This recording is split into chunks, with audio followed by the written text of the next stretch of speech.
I wasn't sure I was going to put this episode out today because I tend. We're going to just do an impromptu episode, but I tend to get hyper focused on something. They did a marshmallow. It's called the marshmallow test. They did it with kids. They sat them in a room, put one marshmallow in front of them, and told all of these kids. They said, "Look, we're going to leave for 15 minutes, and when we come back, if your marshmallow is still sitting in front of you, you get a second when you eat them both." Not one of them kids had a marshmallow left when they came back. But it's a good kind of description of delayed gratification. I'm pretty good at delayed gratification, but when it's time, it's fucking time. I've been hyper focused on getting a puppy all fucking day. I think I got one narrowed down. He's a year old, but he's a good looking boy. So I'm sitting here hyper focused all fucking day. I got dog food, treats. Went out to Patty's house and got a leash and a box for him. Crate. The box sounds worse.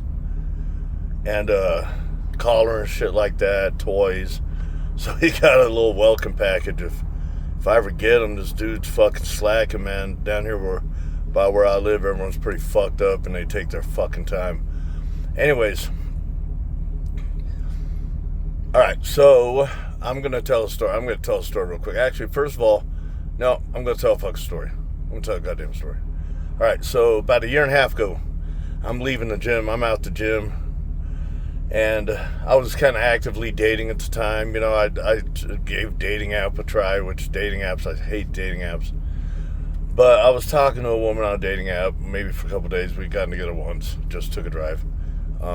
We're still talking. Well, I'm leaving the gym, and this young lady comes chasing me out the fucking gym. And she's like, "Are you married?" I said, "No." And she said, "Good, I want your fucking number." And she made it very clear she just wanted one thing from me. Before she had to move or something, go get surgery. And I went ahead and entertained her for a day over text message and blew her off. Just blew her off because I was talking to someone else about something serious. And I'm not generally the guy who's just going to jump into bed with somebody with nothing else attached to it. So I'm too grown for that shit. My young days are over. Well, I blow her off. I block her and spam her off my fucking phone. I didn't know how to tell her. I was fucking being kind of a pussy about it. I ghosted her. But so I end up living out in Paonia for a couple months. And that thing ended horribly. It ended a long time before it fucking ended. But I'm out of that fucking mountain town. I was stressed the fuck out. Driving back to Springs and still feeling kind of thrown away. You know how you feel kind of thrown away after a relationship, after something ends like that where you actually invested. And the more you invest, the more you feel thrown away. So I'm driving back to the Springs. So I left that motherfucker like 2 a.m. I fucking snuck out of that fucking house and got out of there. So I'm driving back. It's about 4:35 in the morning. And this young lady, the same young lady from about a year and a half ago, find me on Facebook. And friend request me. I was like, fuck, man. And I was in this spot where I was like, fuck it. So I hit her up on Messenger. I said, "Look, I'm sorry I blew you the fuck off. I was talking to somebody about something real." Well, we end up hanging out. Me and this lady, this young lady, she come down from Denver, hang out with me 3 or 4 times, you know, weekends, maybe over the course of a month or something like that. She's an escort. I find out she's an escort. I didn't pay for it. I don't believe in that, but she was giving it to me. So I find out she's an escort. So I'm like, you know, I start getting kind of anxiety and shit. Like, man, this woman's young. She's going down a bad road. I could tell that she needed to drink to do some shit in order to do that. It's I get all these pro prostitution fucking people, and most of these pro prostitution people ain't never been a prostitute.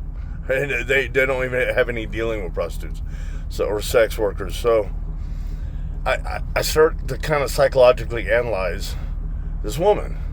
You know, she'll come over, and I went out of my way to take her out on dates or shit like that. It wasn't just and she was very, very performative, very shit like that. And I end up calling it off with her, kind of creating some fucking distance in a very tactful manner. But I'm asking her questions, and I'm curious, and we drink together a couple times. She's real open. And it's mainly married men. All right, so she traveled all over the place. She always traveled. And I think she was in a certain niche of men's fantasies that she generally fulfilled. I'm sure there were other things, and I won't talk on what that is because I have nothing but respect for this young lady. I think nothing but fucking respect for her. She did come and give herself to me. We did have some open dialogue. We did have some open conversations. That deserves nothing but respect. But it's mainly married men. So it's mainly married men, and I would talk to her, and you could tell there was this whole other side of her that was bitter as fucking men. Even though she was performative and she was catering to men, I could tell there was this whole other side to her that was bitter at fucking men. And she actually had dreams of having kids and owning property and getting married, so I think when my last conversation with her, she quit drinking, which was pretty fucking cool. It was, she was drinking really heavily when we first started hanging out, and she ended up actually saying she's going to quit drinking and kind of start being more selective with her sexual partners, which was cool. But it was mainly married fucking men. So that brings me to Happy Father's Day, everybody. By the way, this is a good Father's Day episode, even though it's kind of casual.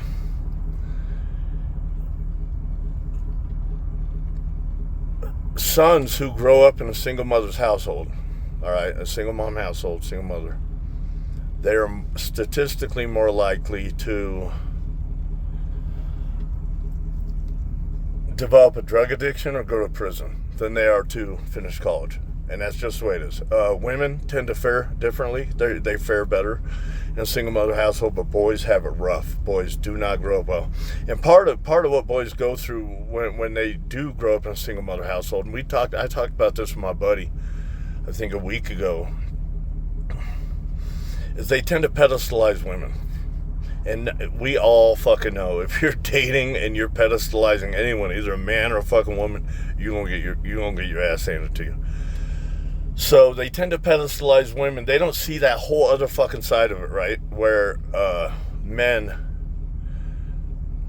are getting hurt by women. They just see their mom getting hurt by men, and they hear what their mom's saying.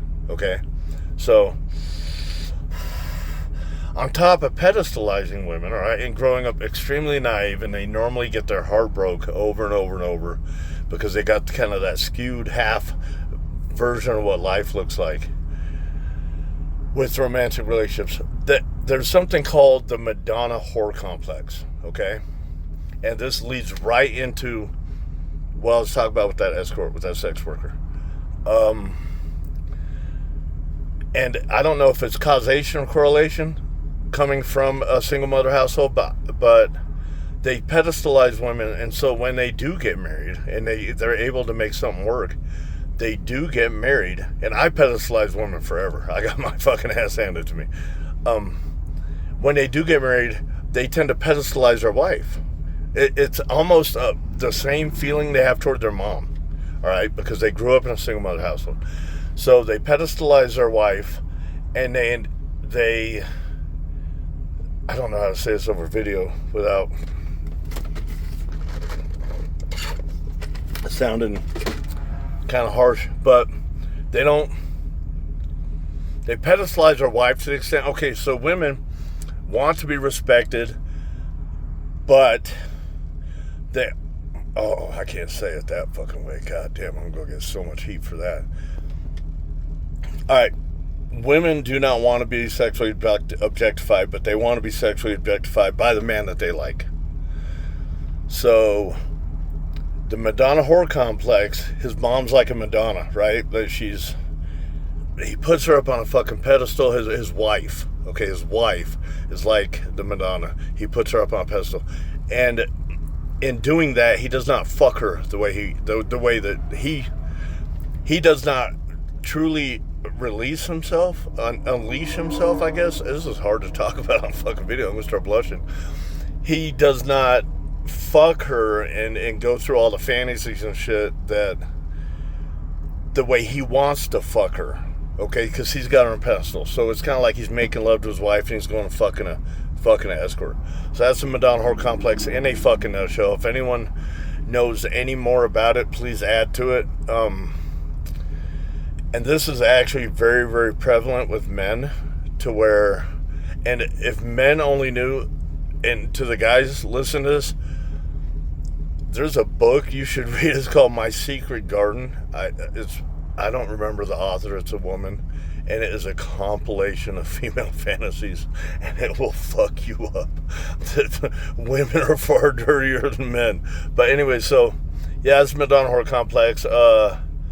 I still don't think prostitution should be legal. I've seen that side of it, and that young lady literally had to be drunk or high to do what she did, to do what she was doing, what she did with her life. And she seemed to take some pride. So she still wanted validation. She wanted validation from me. She wanted validation from men. But at the same time, you could tell she was at odds with what she was doing. So that was it. That was a quick fucking episode. Y'all have a good fucking day. Happy Father's Day to all my men out there. All you motherfuckers. Happy fucking Father's Day. Whether you're able to see your kids, whether, no matter what the fuck going on in your life. Happy fucking Father's Day. Make it happen. You have a good fucking day.